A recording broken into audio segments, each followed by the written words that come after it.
on ne peut pas faire du lean engineering parce que si c'est la cacophonie, on n'a pas le temps. Mais si on a fait ça, on pourrait faire par exemple du lean engineering. Pas que du lean engineering.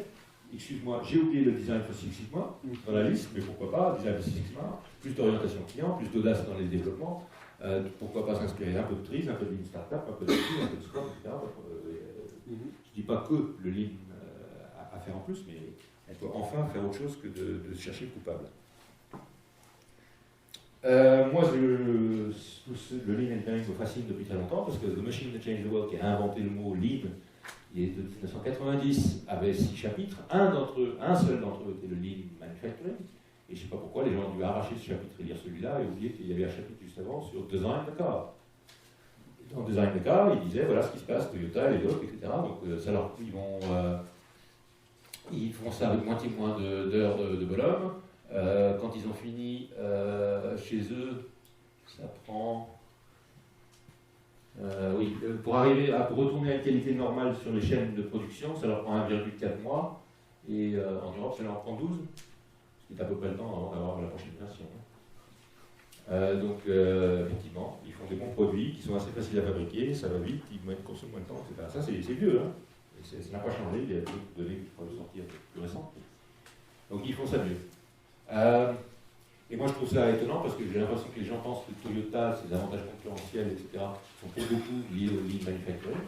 Pour moi, aujourd'hui, maintenant que quand même on a rattrapé pas mal l'écart qu'il y avait dans les usines, on n'a pas encore ouvert le bouquin sur la conception. Les gens achètent beaucoup les Toyota parce qu'ils sont conçus de telle manière à moins tomber en panne que d'autres, etc. Bon, je ne veux pas m'étendre dessus parce que c'est pas des voitures modernes, sexy, etc., mais voilà, c'est des voitures qui roulent.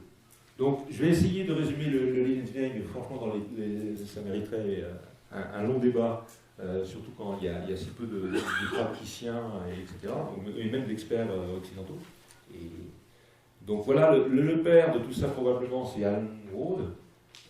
Et une autre raison pour laquelle il ne s'est pas beaucoup diffusé, c'est qu'il est mort prématurément dans son avion en 2004. Et il s'en laissé écrit, et on a publié posthume un de ses manuscrits, qui est ça. Mais c'est vrai que c'est un livre tout à fait dérangeant, où il explique son système. Je décris dans le détail une bibliographie, dans le document que vous avez. C'est super, sauf que c'était un manuscrit, et le chapitre qu'il était en train d'écrire quand il est mort, c'est « Et comment on met en œuvre ?» Il a juste écrit la première page. C'est frustrant, hein. Mais bon, il y en a d'autres. Il y en a d'autres qui ont essayé de répondre à ces questions. Donc c'est super sur l'analyse, sur l'explication, la philosophie, tout ça. Mais voilà. Il dit quoi? Il y a un truc qui est appelé Chief Engineer depuis, mais qui, lui, il l'appelait Entrepreneurial System Designer, et qui est quelque chose de spécial, et que c'est bien dommage que ça n'a pas lieu dans... Je ne vois pas pourquoi on ne peut pas faire ça ici en France ou en Europe. C'est un type qui va suivre le projet du début à la fin. Okay, je suis effrayé parce que je vois que, je ne sais pas, par équité au niveau des RH, on refuse d'avoir un type du début à la fin, et comme ça on peut jouer au bouc émissaire. Le chef de projet, on s'en tous les 2 ans, le projet prend 4 ans, donc il y a celui qui a raté le début, et celui qui ratera le milieu, et celui qui ratera la fin, et c'est la faute de personne. Et en plus, eux, ils insistent, ils vont aller jusque le retour d'expérience depuis le client, donc normalement la fin de la période de garantie. Hein, c'est pas juste le truc, je l'ai donné à l'usine qui se débrouille, c'est est-ce que ça marche et est-ce que ça tombe en panne ou pas. Okay. Donc voilà, c'est facile à dire, mais et normalement facile à faire, c'est une décision du board, pas de problème. Teams of Responsible Experts. Alors, à la première lecture, on peut se dire, c'est juste les équipes métiers. Sauf que quand on lit ce chapitre, on se rend compte que quelque part, je pousse un peu loin le bouchon, mais c'est presque ça quand même, les équipes métiers, de méthodes mécaniques, les spéciales mécaniques, électriciens, etc., devraient passer tout leur temps à apprendre leur savoir, à formaliser leur savoir-faire, etc., et de temps en temps faire un projet. De temps en temps, ils vont développer un nouveau produit. Mais ils passent la plupart de leur temps à lire ceci, à gérer le savoir-faire, à l'améliorer, formaliser, pousser plus loin, etc. Ce qui est assez différent de nos équipes qui, en fin de compte, sont tellement en train de travailler sur les projets qu'ils n'ont plus le temps d'aller aux conférences, à lire un bouquin, à se former aux nouvelles techno, etc. Set-Based Concurrent Engineering est une autre clé qu'on retrouve parfois en Occident. C'est si je prends un risque sur une technologie, j'ai un plan B. Okay, je vais essayer de mettre une tablette sur l'écran de la voiture. C'est tout nouveau la technologie, je ne suis pas sûr que je vais y arriver, donc je fais en parallèle un développement traditionnel Et si à telle étape, je vois que la technologie n'est pas mûre, tant pis, je reviens en arrière et je mets l'ancienne technologie.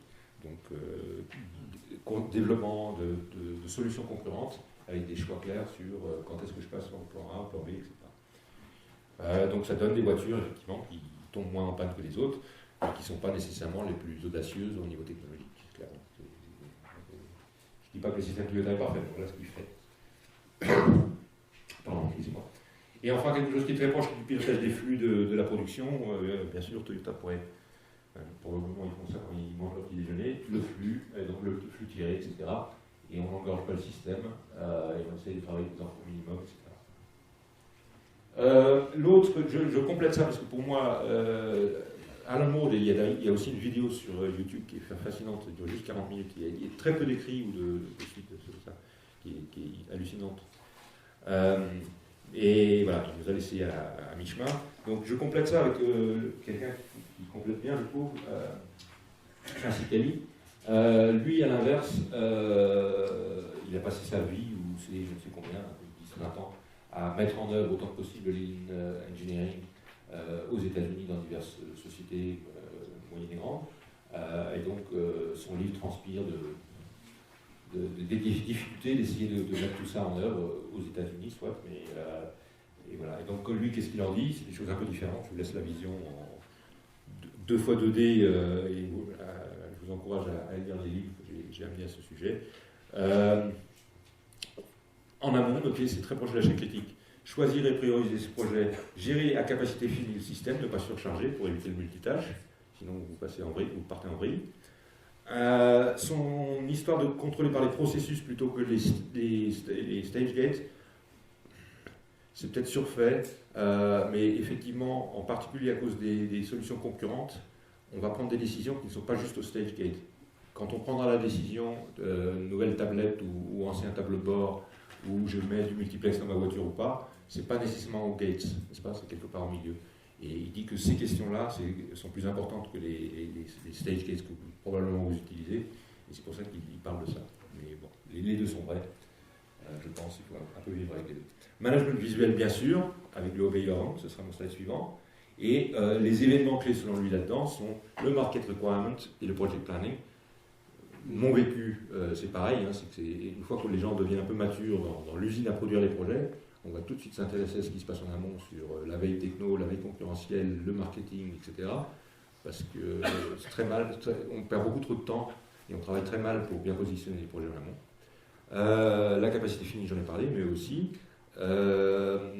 Et après le learning cycle, donc les étapes où on peut capitaliser des connaissances. Ça vous donne une idée de ce qu'ils font. N'attendez, nous, déjà, ce serait bien si, à la fin du projet, quand vous faites un gros projet, vous faites un retour d'expérience. Hein. Si c'est un gros projet de quelques millions, une semaine entière des équipes et un rapport qui va bien, etc. Très bien. En général, ils n'ont pas le temps parce qu'ils sont déjà en retard sur le projet suivant. Mais même ça, c'est quand même nettement insuffisant. Il faudrait le faire en cours. Juste après qu'on ait eu un échec en cours de développement, on s'arrête, on prend 2 jours, on se dit bon, qu'est-ce qu'on a appris là? On n'attend pas que le produit sorte. Quand c'est chaud, quand on vient d'apprendre quelque chose, on a essayé ça, ça n'a pas marché, on s'arrête, on formalise pour qu'on refasse pas cette erreur. C'est pour ça que le lean manufacturing est facile par rapport au lean engineering, faire des choses comme ça, en immatériel, en knowledge management, etc. Mais bon, c'est ça. Et enfin, quelque chose auquel je tiens beaucoup parce que je pense qu'on est lamentable en ce moment dans ce domaine, les 3 P, Production Process Preparation. Essayer de faire un truc fabricable. Hein, non, ça ne concerne plus ni l'Angleterre ni la France. Ça, c'est juste le jeu de rôle. Il y a ceux qui conçoivent et ceux qui essayent de fabriquer. Et puis après, bien sûr, les autres étapes au niveau du concept, du détail et du truc. Je suis en train d'y arriver avec ma diarrhée habituelle. Alors, je voulais juste revenir sur un point. Un peu trop d'industriels que je rencontre me disent on fait du lean engineering, j'aimerais que vous venez voir ce que vous en pensez. Et j'en pense pas grand-chose. Parce que tout ce qui me montre, c'est une obélière ronde. Et quand une obélière ronde, c'est juste une salle avec des trucs au mur qui ne sont même pas à jour, où on s'engueule tous les matins pendant un quart d'heure debout, ben moi je ne suis pas convaincu. Hein. Okay, et malheureusement, il y en a beaucoup qui prétendent faire du lean engineering et tout ce qu'ils font, c'est une salle où on s'engueule debout, soit une fois tous les jours ou une fois par semaine. Donc, bien sûr, l'OBA fait partie, vous voyez, du Lean Engineering, mais c'est une petite partie, et c'est absolument pas suffisant pour se dire qu'on est en Lean Engineering. C'est vrai que c'est du mérite, hein, ça réunit l'équipe pour qu'ils discutent entre eux, ça brise les silos, etc., mais c'est pas du Lean Engineering. Et voilà. Alors, un petit cas. J'ai pris une petite sympathique PME que j'adore, partie de 500 personnes, aéronautique, 20% en méthode, 14 projets en cours, dont 3 gros. Voilà, ils ont, en rafale, ils ont transformé ce qu'ils faisaient en chaîne critique, ça a pris 3 mois de mise en œuvre. Les ressources mises en œuvre, c'est des gens comme des méthodes, hein, entre autres.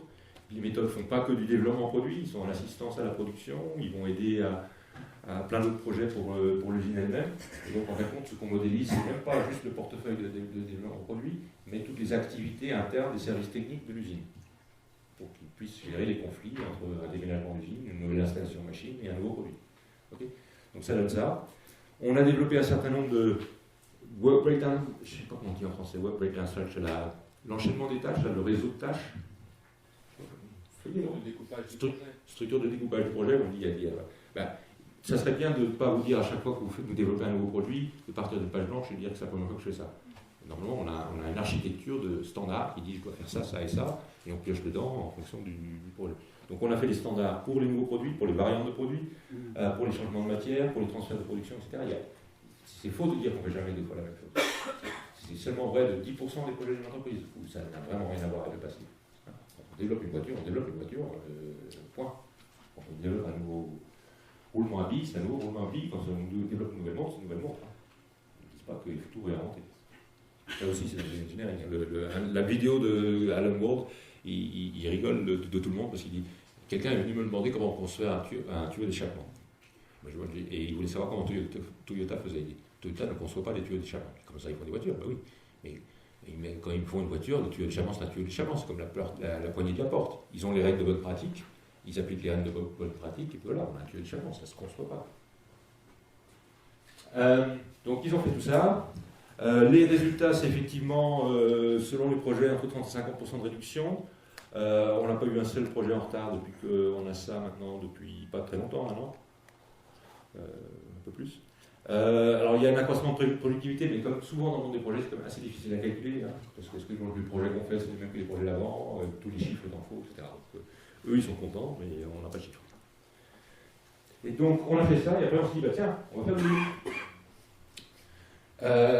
ça venait pas de moi, ça, qu'on soit clair, juste le bête consultant. C'était le patron de cette usine qui avait ça dans le sang, et il s'est dit c'est pas suffisant juste de terminer le projet à l'heure, moi je veux faire des bons produits et je veux en fin de compte corriger toutes ces folies qui me viennent de mon bureau d'études, qui sont infabricables, et je veux travailler en amont. Donc il a saisi un très gros projet qui passait, et il est intervenu, il a été écouté, il a intervenu dès la réponse à l'appel d'offres, et voilà, on est parti maintenant, on a gagné l'affaire. On a fait le concept et la revue préliminaire, et on a promis de réduire de plus de 40% le prix, de passer d'un délai qui sur le marché de concurrence c'est 5 mois, nous on va le faire en 48 heures, on hésite entre 24 et 48 heures, et on va réduire les défauts de qualité par au moins 98%. Voilà. Et tout ça c'est juste parce qu'on va enfin prendre calmement le problème avant, et éviter qu'un fou qui n'a jamais mis les pieds dans l'usine nous mette une cote n'importe de 4 microns sur un truc qui ne sert à rien et où il faut que la machine fasse n'importe quoi pour y arriver et que ça ne serve à strictement rien. Donc on fait plusieurs scénarios parce qu'on n'a pas encore choisi la matière, etc. Donc on est en plein dedans. On a démonté parce que en fin de compte ils prennent la suite de leurs concurrents en cassant les prix, en mettant plein de toutes ces choses-là. Donc on a fait un vrai travail de re-engineering, de reverse engineering du produit précédent. Je pense qu'on a trouvé des solutions à tous les problèmes que la conception précédente avait. C'est un truc qui est toujours sympa dans ce monde-là. Hein. Vous ne vous battez pas tous contre Toyota, hein, heureusement pour vous. Hein. Donc le produit qu'ils ont dû battre, il n'était pas génial. Hein. Et donc voilà, on a tout remis en cause. Et juste pour terminer avec ça, le directeur technique, lui qui aussi était très moteur dans cette démarche, c'est quand même curieux. Jamais de ma carrière, et depuis que je suis là depuis 25 ans dans cette organisation, on a osé ça, et je suis jamais été aussi serein et sûr qu'on y arrive.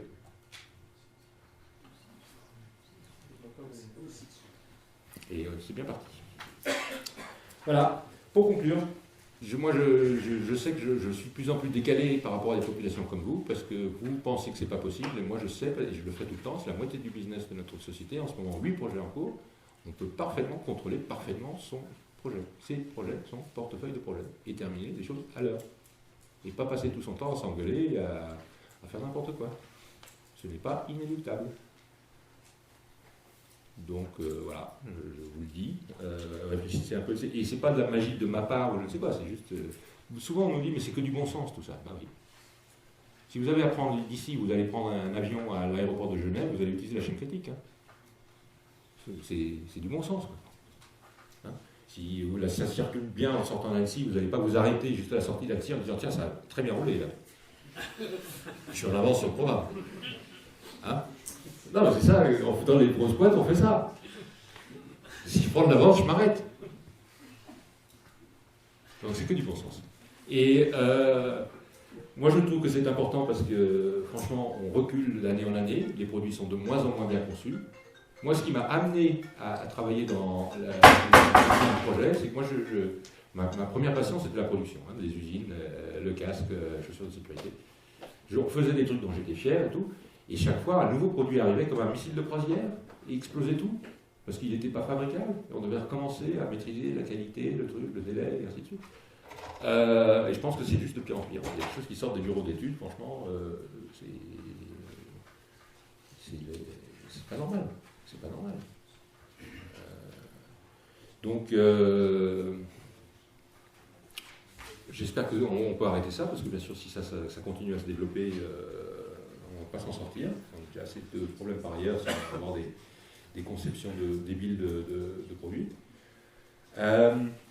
Il y a un autre point que je n'ai pas eu le temps de développer, c'est que méfiez-vous, les choses bougent très vite, les technologies en particulier, et on voit un peu trop souvent quand on regarde les capacités et les capacités des entreprises par rapport à leur portefeuille produit, ils ont tendance à avoir un peu de retard et des contraintes, on va régulièrement les trouver dans les choses pour lesquelles il y a un nouveau besoin important. Bien sûr, le logiciel, par exemple, ou l'électronique. Excusez-moi, c'est un peu évident, c'est tarte à la crème, mais quand on commence à mettre le système sous contrôle et on voit l'ampleur des dégâts, c'est ma remarque. Faites attention, on tente souvent trop de développer les produits d'aujourd'hui ou de demain avec les capacités humaines du passé, et il nous manque certains éléments clés. Alors, un truc que les gens, j'ai fait ça avec 500 personnes en les 18 derniers mois. Hein. Les personnes, et en petits groupes, dans les entreprises, dans l'intra, etc. Systématiquement, les gens viennent me voir en disant « Moi, je suis d'accord, je trouve ça génial, c'est du bon sens, mais eux ne voudront pas. Eux, c'est les chefs, c'est les gens en dessous, c'est ceux qui n'étaient pas dans la formation. » Et ce qui est remarquable, c'est que tout le monde me dit ça, tous. Donc après, je les réunis tous, vous avez tous dit que vous allez y aller, et c'est parti. Et une fois qu'on parle, je n'ai jamais de ma carrière rencontré un truc qui plaît autant à tous les niveaux hiérarchiques et zéro résistance au changement. C'est que du gagnant-gagnant. On retrouve de la sénérité et on exprime enfin ce qu'on a appris dans ces écoles d'ingénieurs, on fait des produits qui sont bien, qui se vendent bien, c'est un travail d'équipe, le patron il voit la valeur augmenter, il n'y a que du gagnant. Okay, il y a effectivement un point clé qu'il faut faire, mais ça se peut se faire en 1 heure de temps, c'est d'être absolument certain que les différentes instances en haut de la pyramide, le board, le comité de direction et tous les patrons de la R&D aient compris à quoi on joue et pas aller manger le buffer. C'est beaucoup moins difficile que ça en a l'air. Moi, nous, on a zéro échec là-dessus. Il faut juste que de temps en temps, je sorte ma batte de cricket ensanglantée, on ne touche pas au buffer. Et puis après, il y a le lean engineering, je ne sais pas, on prend lentement le temps de copier le lean manufacturing, avec beaucoup et mal et lentement. Donc le lean engineering, je pense que ça va être encore plus difficile, mais il vaut mieux démarrer. Voilà, l'introduction du livre de Alan Ward est la chose suivante. I wrote this book to answer a question. How can I make all my development projects make a lot more money and have more fun at the same time? Et moi, je trouve que ça résume bien ce que nous, on fait avec nos clients. On fait des beaux produits, on gagne de l'argent et tout, et en plus, on on s'amuse. Et on est tout dans ce qui est assez triste, qui est quand je pousse la porte d'une salle OBIA dans une entreprise qui fait du lean, ou une gestion de portefeuille, ou une réunion de produits de crise, où les gens passent tout leur temps à s'engueuler, il n'y a personne qui travaille. Et ils sont là à essayer de décider qui ont envie chez le client d'expliquer le bazar. Avez-vous des questions? Bien, bravo.